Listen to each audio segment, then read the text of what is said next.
I'm the Cake Snob, Sarah Young, and I'm checking in this week with a little piece of heaven that I like to call Tira Misu. Today, I'll be talking about a show I recently binge watched while I'm eating this amazing piece of cake. Bridgerton. Now, I don't know if you've seen Bridgerton. It's on Netflix, I think. And it's one of those TV shows that was made from a book, a series of books like Outlander was. And Bridgerton is unique in that it reimagines history with a wide variety of people in the story. So, for instance, the Queen of England is a Black woman. And all of the characters are from many different backgrounds with many different cultures. And it's wonderful. It's good cake. The thing that I like about Bridgerton is that it really shows how horrible our society is without talking about it at all. Because, you know,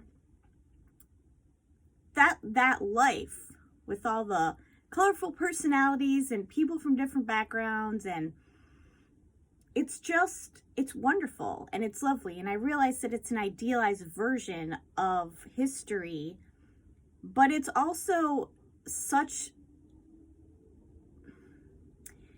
an incredibly concise commentary on how horrible it is that white people have been exploiting and subjugating people for centuries. And now we're kind of paying the price with this highly homogenized culture we live in. You know, and it's just becoming more and more vanilla as time goes on. I mean, for instance, there was a time when, let's just take, for example, rock stars, TV stars, movie stars look like people.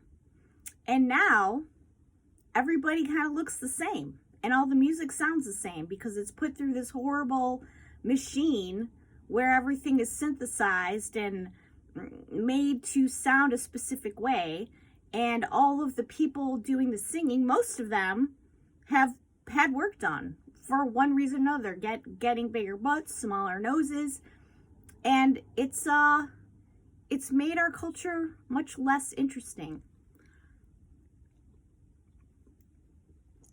We've all been taught to conform to such a level that our society has severely suffered for it. And, you know, here we are in 2022, and we are now understanding, or at least, you know, white people are now understanding, that it's not truly that people of color are less than us, or people from different places who are people of color less than us. It's that the people at the top wanted us to believe it, so we would create strife among ourselves and keep our eye off the ball that they were controlling the whole time. The whole Ukrainian conflict is the perfect example. White people everywhere are shocked that other white people are being treated so badly, but the reality is that the guy in charge, who's white, doesn't give a shit.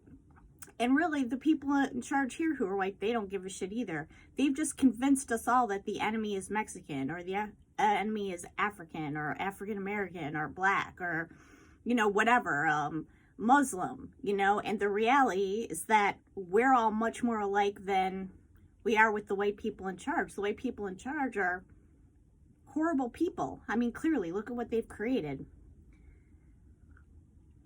It's kind of interesting how cake can really, you know, bring such thoughts to mind. You know. Anyway, I don't know what you think about any of this, but I do think that at a certain point, if we don't wake up to understand that the people in charge who are controlling the U.S. government and every other thing in the world almost should be ousted, and we should probably stop seeing each other as the enemy, I mean, everything will probably collapse into ruin, at least in the U.S., probably in Canada too. And, you know, maybe we deserve it. Maybe we deserve everything we get because we were so easily convinced that Mexicans were taking our jobs. Maybe we deserve what we get when we were so easily convinced that African Americans were super criminals. Remember that in the 80s when the Clintons came out with that whole super criminal thing, calling black boys super criminals?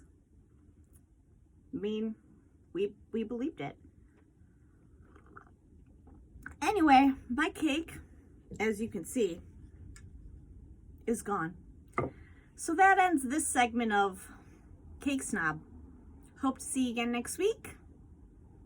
Thanks for listening.